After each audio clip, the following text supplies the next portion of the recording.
আছেন সবাই? আশা করি খুব ভালো আছে। বন্ধুরা, আমি একটা ঝিঙের রেসিপি নিয়ে চলে এসেছি। ঝিঙেটা ছাড়িয়ে আর এরকম লম্বা লম্বা করে কেটে নিয়েছি। আপনারা তো জানেন সবজির একঘেয়েমি কাটাবার জন্য বিভিন্ন রকম মশলা দিয়ে একটু অন্যান্যভাবে রান্না করলে সব সবজিরই টেস্ট আলাদা হয়, খেতেও ভালো লাগে। তো আজকে আমি ঝিঙেটা কীভাবে রান্না করব অবশ্যই আপনারা প্রথম থেকে শেষ পর্যন্ত দেখবেন। আশা করছি আপনাদের খুবই ভালো লাগবে। এটা ভালো নেই বন্ধুরা, গলাটা ধরা ধরা হয়ে গেছে, সর্দি হয়েছে, আমার জ্বর সর্দি। আমি এই দেখুন কড়ায় সর্ষের তেল দিয়েছি, তেলটা গরমও হয়ে গেছে। তো এই যে এখন ঝিঙেগুলোকে ভেজে নেবো।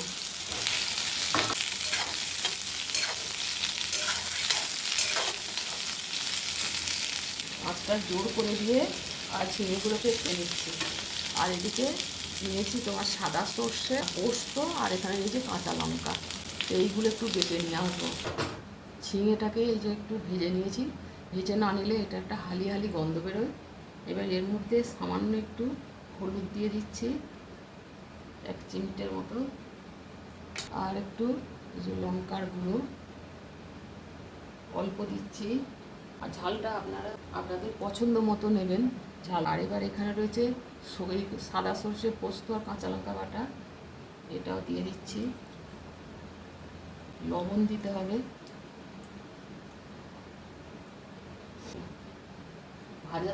ঝিঙেটা ভাজার সময় লবণ দেওয়া হয়নি, তো এখন দিয়ে দিচ্ছি।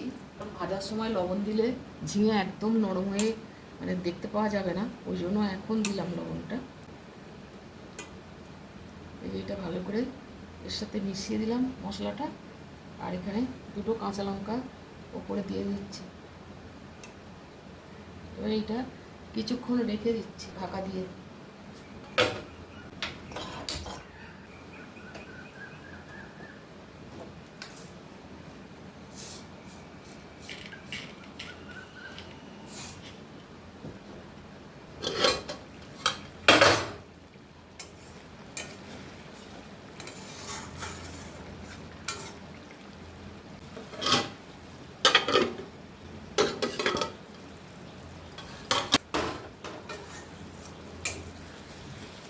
একদম রেডি হয়ে গেছে। এই দেখুন ঝিঙের তরকারি কীভাবে রান্না করলাম দেখলেন, দারুণ টেস্ট হয়েছে। এই দিয়েই ভাত খাওয়া হয়ে যাবে। এই যে ঢেলে নেবো এতে। কেমন লাগলো অবশ্যই জানাবেন, ভালো লাগলে লাইক শেয়ার কমেন্ট করবেন। তো আজকের মতো রাখছি বন্ধুরা, আবার আসবো অন্য কোনো রেসিপি নিয়ে। জয় গুরু, জয় মাতারা।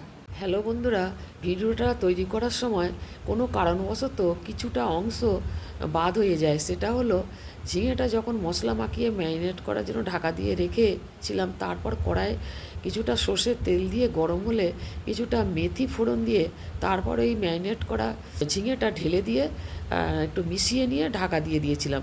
তারপর কিছুক্ষণ রান্না করার পর গামাখা করে নামিয়ে নিয়েছি।